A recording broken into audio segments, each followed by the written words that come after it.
புரிய வேண்டும் என்னவென்றால், உலகத்தில் நாம் விட்டு செல்வதிலே மிகச் சிறந்தது எதுவென்றால், அழகான கல்வி படைத்த குழந்தைகளை நாம் விட்டு செல்வது, கல்வியாளர்களை விட்டு செல்வது. அப்படி கல்வியாளர்களை விட்டு செல்வதற்கு கல்வி நிறுவனங்கள் மிக அவசியமானது. நமக்கெல்லாம் சிறு தொகை இருக்கிறது என்றால், ஒரு கல்லூரியை கட்டமைக்கிற வாய்ப்பு இருக்கிறது என்றால், அதை நாம் தவற விட்டு விடக்கூடாது. முறையாக திட்டமிட்டு ஆத்மார்த்தமாக 2 ரக்காயத்தை தொழுதுவிட்டு அல்லாஹ்விடத்திலே உதவியை தேடிவிட்டு நிறுவனங்களை கட்டமைக்க வேண்டிய அவசியம் இருக்கிறது.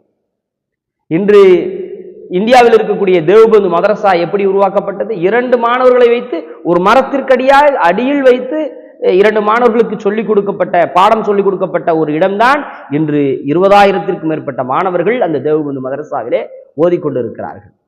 ஆக கல்வி நிறுவனங்களை உருவாக்குவது நம் மீது கடமை. அதுதான் இந்த உலகத்தில் நாம் விட்டு செல்வதிலே மிகச் சிறந்தது. வல்ல ரஹ்மான் ஃபாத்திமா அல் பிஹ்ரி உள்ளிட்ட நாம் அனைவருக்கும் வெற்றியை வழங்குவானாக.